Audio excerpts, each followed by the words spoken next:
New Covenant Academy is back in the Final Four in Class 1 for the third time in their 11 seasons of existence. Probably would have been four if COVID didn't happen, right, Coach? My guest, my guest is the head coach who started the program back in 2015. Eric Crain joins me on Crunch Time with Chris. Coach, I know you're prepping for your big Final Four matchup here in a couple of days. Thank you for taking time out with me. Yeah, no, thank you for having me.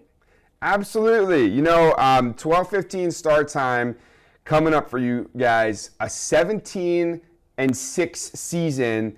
The Lady Warriors, though, have not always been this powerhouse they've developed into.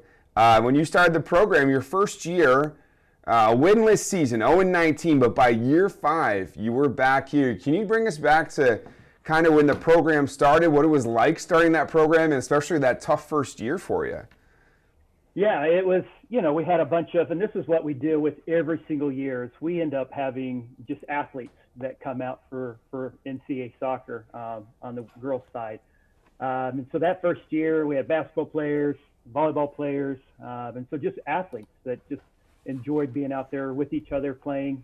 That first year was tough. You always get to the end of the season, you're just wanting that one win, that girl to taste that victory.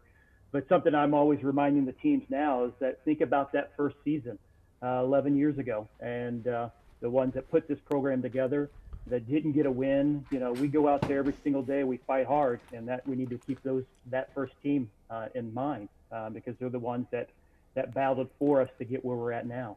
So, yeah. That's got to be so satisfying, and I want to ask you about that. You went 2019, you went to the Final Four, 2021. Obviously, that 2020 season didn't happen. What was that like for you guys when you knew you had such a great team? That must have been so disappointing when COVID hit. Yeah, we did. And actually, I think we had lost one or two seniors, and what we were gaining just was our best season. I felt like it was going to be.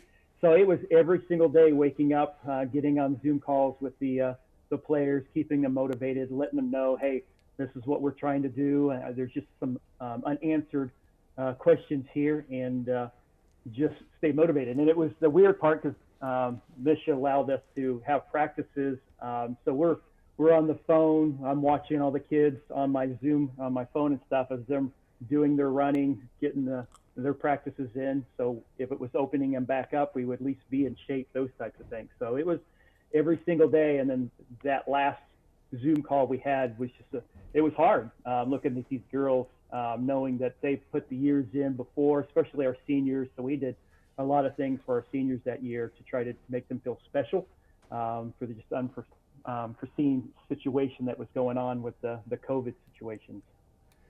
Gosh, what a time that was just for everybody. But I remember specifically from the sports standpoint, so many teams that were incredible, whether it was in high school, college, the pros, and they got derailed. The pros actually had the money to kind of do the bubble and some other sports, but just the kids, I just hated that so much for some of those teams. And it sounds like your program was right in the middle of that. But those kids are a little older. They probably graduated college now, and they're probably really excited to see that their alma mater's doing so well. You have 7 starters returning from last year's 13-6 squad, and I know going into the season you had to replace some forwards from that team. How has that played out for you guys so successfully this way? Well, we just kind of moved one of our players up, Eva Winburn, up to that her more natural position. When you're a small school and you've got kids that are actual soccer players and that's their main sport, you utilize them in situations that isn't their natural position. So moving Eva back up to a forward, it benefited us. I mean, she ended up scoring 35 goals this year for us. And instead of going with the 2 forwards, we went with the 1 forward, and we just have a kind of a supporting cast with Caitlin Floyd kind of sitting behind her with some other center mids. But we just basically, our setup this year is kind of flooded the center mids to give us an extra player to help keep possession, which then Eva's able to do her thing, spread the field a little bit, take the defense on 1v1s, and get her opportunities and stuff. So it wasn't easy replacing the forwards. It never is easy because scoring in soccer isn't easy. If it was, the score would be a whole lot higher. It's like other sports, but soccer, you're looking at 2-3 goals a game, and you're just happy when they come and stuff. So we've had a good year in the scoring. Yeah, I mean, and now you get a Pembroke Hill team coming up that you haven't played this season, of course. What do you know about them? What do you think is going to be key here in the semifinal? They're, from watching game films, what I know is they move the ball very well. So it should be a good matchup. They actually play one of the toughest strength of schedules in our Class 1. So they're going to be used to this tough competition. They're going to have that as their to fall back on, knowing that they've played tough teams all season long. And something I'm reminding my girls is that we're playing in the Final Four. That means we're the 4 best teams in there. And so it's not going to be a cakewalk, and it's going to be difficult. And, as a coach, you're trying to figure out the subbing and reminding the girls of the things that got us here. We need to continue doing, and we're not asking to do anything special, just stay as a team. But yeah, Pembroke it's going to be a fun team to play because they possess, they take their time, they'll move the ball around, they'll go at different angles, they're patient, and so we've just got to be smart that what they're trying to do is what we try to do as well. So we've got to think the opposite. If they're trying to pull us out to make the field bigger, to give more space, we need to recognize those are the moments that we don't want to go chasing, and we want to find their backs to make sure they're not able to turn and force things to the outside and put numbers around the ball. So it will be a fun game, and they'll be a tough team, and so it should be a good one on Friday. Yeah, it's funny when we look at the matchup on paper. Pembroke Hill is 9-8-1, basically the definition of a 500 team. But like you said, that doesn't always tell the story. You know that they've gone up against this tougher competition. Can you just talk to some of us, just about how that all works with you guys? You have different pockets of the state who end up playing these higher classes. With these guys, what is it kind of about their record that's really deceiving, I guess? Well, like I said, if you go and look at, you go through their schedule, and what's great about in the soccer kind of the realm, the Coaches Association that we're in, once COVID hit, they kind of switched things up and how they rank teams. Instead of it being voted on coaches, it was actually through a point system and based on strength of schedule, and you get points for beating a team that has a above 500 record, those types of things. So it actually gives a true picture of what kind of competition, what kind of team you're going to end up being and playing.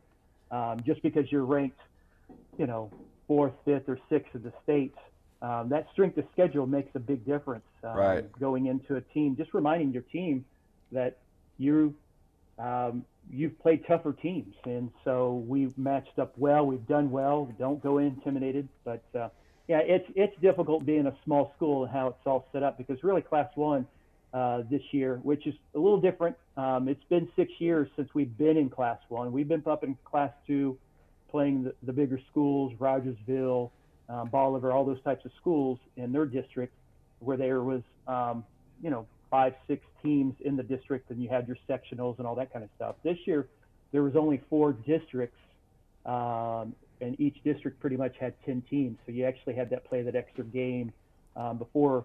So we didn't actually have a sectional this year. So how it was spread out. Our district went from Sedalia all the way down to Joplin, and then up to Lakeway. So it was spread out. And then trying to play those teams was very difficult, because you end up scheduling your season a year in advance, and you kind of take an educated guess where the teams are going to be, because you kind of want to see the different style play that's out there. There's so many different types, and you want to make sure you're prepared for those types of teams and stuff. Coach, I want to ask you, I always love when I interview a coach who literally has birthed a program and has watched it grow, and you did that. When you started the program, what made it something you were passionate about, and how proud are you of what it's become here? Well, so this is my 19th year at New Covenant Academy, and so had the boys. We have an intramural program at the school where we run down in the elementary. We get about 150 kids in the elementary, and the way it's set up, where at New Covenant our elementary gets done early, and we're kind of in the same building, and so I'm able to walk down to the elementary, pick up the kids in each age group each day, walk them out, have practice with them, and then on Saturdays, my soccer players, my high school soccer players, they come in and they are the coaches and they're the referees, and we build relationship, and so that's kind of helped develop knowing that we had a lot of girls interested. To be honest with you, one thing and make my life easier as the athletic director and coach, it was a whole lot easier having these programs here at the school than for me to put my kids and my daughters in those programs and happen to travel where I could have it all in one place and be able to kind of control the environment and what we're trying to learn. So really, when we started the girls program, what was in mind was I have a daughter that's a big soccer player, loves soccer. Yeah. And so it made my life easier by being able to coach her, bring her friends along, be able to develop the soccer for the girls. And so it just started there. And then we did 2 years at junior high, and then we worked our way up into the high school. And so using all those levels of elementary, middle school, and high school kind of developed the basic things that need to be taught in the game of soccer.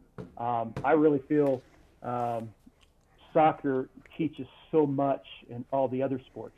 And so you look at my team this year, I've got 10 players on my team that play 2 sports.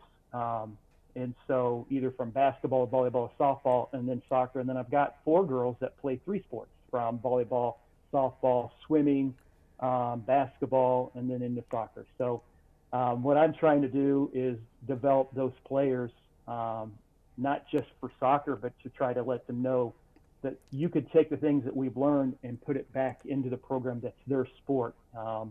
The intensity, the understanding, the spacing, ball movement, all those types of stuff play into just all the athletics that we have. Mm-hmm. And so it's been fun building that environment using all the kids that we have at the school to develop into our soccer program. That is awesome, and I love hearing that. And I'm actually the son of a coach. My father, I always brag on him. He was a New York State tennis coach of the year. He had never done tennis before. They needed a tennis coach. He's right. Football, one of those situations. So I always appreciate that a lot, Coach. Something that jumps out about your team too is 13 of 23 games, your team put up a shutout in the victory, and you have allowed 1 goal in your last 7 games against postseason competition, 3 of those games. I have a sneaking suspicion that 1 goal was maybe against your backups as well, because it was a 9-1 victory. So what has been working so well defensively for you, and do you expect to see that here coming up in your next game? Well, it's funny you talk about the scoring. We played Rogersville, and we know Rogersville is an amazing team. And we pretty much got the second half, and at halftime, I'm talking to the team saying, "Hey, listen, let's get something accomplished here. Let's hang our hat on something." And coach, my assistant coach, so my daughter Anna, we just kind of just laid into him a little bit and just let him know that this is not who we are, and let's fix it. And from that point on, it was kind of a turning point for the season for us to kind of focus in on what are we trying to accomplish. And so, to be honest with you, when we just started moving the ball a lot better, finding our space, finding the gaps, and so allowing us, really what we say is our offense is our defense, and we can control the environment and control the game. So if we can move the ball around, we're not worried about the other team coming at us. We're not having to run so much. I mean, we're a small school. Small schools have to worry about their subs, all those types of things, the numbers. And so if we can move the ball around by moving yourself 2 or 3 steps left or right, I'm not having to run from goal box to goal box. And so that shortens the field. We'll pull the ball out, move the ball around in the different areas of the field, but waiting patiently for the time to attack. It was more or less us, we have an overall strong defense because our offense, we've moved the ball and we understand what needs to be done. And so there's still a lot of learning to be done. Like we've been hot for 2 weeks, and that's the difficult part. Once our district championship game ended Saturday, 2 weeks ago, we've been just trying to like fine tune some things. So trying not to lose anything that we've been that we have developed and accomplished. Just picking up on the little things that we can improve on. But yeah, it's been nice. I think the last 7 games we've given up one. We only gave up 1 goal. So, but it really just came to our offensive side as the whole. Just because I say offense doesn't mean my defense is involved in that. Actually, my defense is the first line of offense. Once they receive the ball, we don't clear the ball. We look to possess it, move it into the midfield, and then move it around a little bit until we find the right time to attack. So it's been fun to watch. My daughter Anna, my assistant coach, we sit on our chairs and we enjoy. It's fun to watch. We're not having to get up and yell too often. It's just things that need to be changed. They understand, and so it's been a lot of fun to watch these last couple of games. Coach, I wanted to ask you about that layover because it's pretty unique to Class 1 that you've had to wait so long. Some teams prefer to be able to keep playing while you're playing so hot like your team has been, but some teams are dealing with injuries and it's a really welcome thing. How healthy is your team? Was that a benefit to you guys, or did you secretly really want to keep playing? We're healthy, and we really haven't dealt with a concussion early in the year, and she had to miss probably about 4 or 5 games, and so trying to replace her. But ultimately it made us better. When she came back, she filled in just like she normally, but it also gave other players some experience on the field, some more playing time, starting time, those types of things. And so it just kind of created a atmosphere of I want my spot back, and we went out there and they battled for it, and she was able to get her spot back. And so it was really, injuries haven't been an issue. Now at the end of the season, we do deal with the unexpected of kids having to take off from work, vacation, those types of things. So just trying to make sure we can find a time to get back together each day or every other day, to move the ball around, to kind of stay focused on what we're trying to accomplish here. So, Coach, that is great stuff. Great to hear that your kids are healthy. What an awesome experience they're going to have here coming up in St. Louis. Is there anything I didn't ask you about with the team here that you think I should ask you about? Any inside stories that you think are funny or interesting? I love asking this question because sometimes people come up with something that I didn't even think to ask. Well, it's to be honest with you, it's been fun to coach with my daughter, because there's a lot of things as a coach we don't remember. I mean, we played years ago in high school and college, but you forget about certain things. So for me, I'm always wanting to give all the information to the players, those types of things. And so it's always been fun to see my daughter come along, Anna, and soften some of the blow of me just being direct and what needs to be said.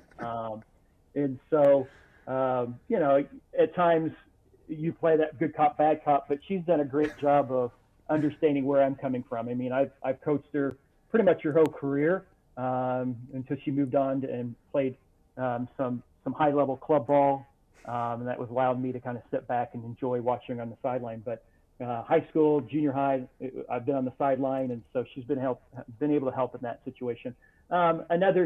Another one would be basically this is actually going to be my last year coaching the girls.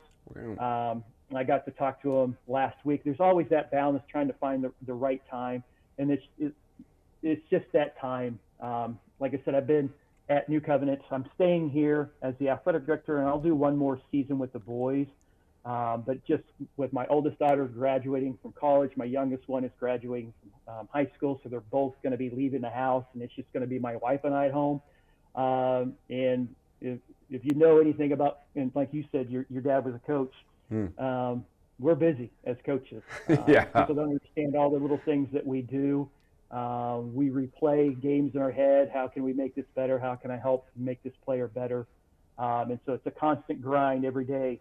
So it's a sad thing that I'm stepping down because I'm going to miss the relationship I have built with these girls. But it's just time. And so I've enjoyed my time here. as the coach, but we're gonna continue. It's gonna be good for someone else to come in and give their thoughts and beliefs on how the program should be built and go, and it'll be fun to be part of and watch. So I'll still be there, like I mentioned to the girls. I just won't have the best seat in the house. I'll be on the other side with the parents and the fans and stuff. So, is your daughter going to take over as head coach? She's going to stay on as an assistant, and so she really enjoys it. It's just that for her, she got engaged over Christmas break, and with graduation and then starting a new job. There's a lot of things she's balancing, and so she wants to stay on as the assistant. But as to all the things that as a head coach has to do, it's just she feels like it may be a little too much for her right now. And I just want to make sure I understood that. You've already told your team that you're retiring from coaching at the end of the year. They already knew that. Yeah. So we talked last Friday, and like I said, there's no good time to tell them. Yeah. We've already had our end of the season banquet. I didn't want to be the focus at the banquet. I didn't want to get to the end of the season, and since school's out, once Saturday's game's over, I mean, it's going to be difficult trying to find everybody to get back because everybody's going to take off and catch up on their vacations. And so I just told the girls, listen, this is just, I love coaching them, but it's just time for me to move on. And it gave them kind of 2 days, Saturday and Sunday, to kind of process it, and then they came back on Monday, and we just kept going and with our practice and stuff. So yeah, so they know. And then, like I said, I'll stay on for one more season for the boys to give them an opportunity to have my last year with them, and then I really would love to all the information that I've learned through my years of coaching and just being part of it. I'd love to be able to spend more time with the other coaches as the athletic director and just kind of pour into them a little bit more. And because it's just, coaching at Duke Covenant, it's different just because of the school size, and you coach multiple different types of players, and so trying to get the most out of our coaches as well. Well, Coach, I think I know kind of how this answer is going to sound, but I want to hear in your own words, what would be the perfect way for you to coach your final game here? Well, realistically, two more wins, and that would mean winning on Friday and then again on Saturday. And so those would be the dream that you would love to have as a coach stepping away from the game. But no matter what I feel for these girls that have put in their time, it's just every day at practice, I'm always reminding them and thanking them. They could be doing anything else at this time in these hour and a half, 2 hours. They could be home, messing around, work, whatever girls do. But they're actually here at the school spending time with me, and it's been a blessing. And so I'd love to see them in the season with the 2 wins. Coach, congratulations on all your success, and congratulations on being able to enjoy taking a little extra time here when you retire. And I appreciate you talking to us. I'm very jealous of Danielle. She gets to go to St. Louis to cover you guys. You'll see her out there. And best of luck going forward, Coach. Thank you for taking time out with us. All right. Thanks for having me.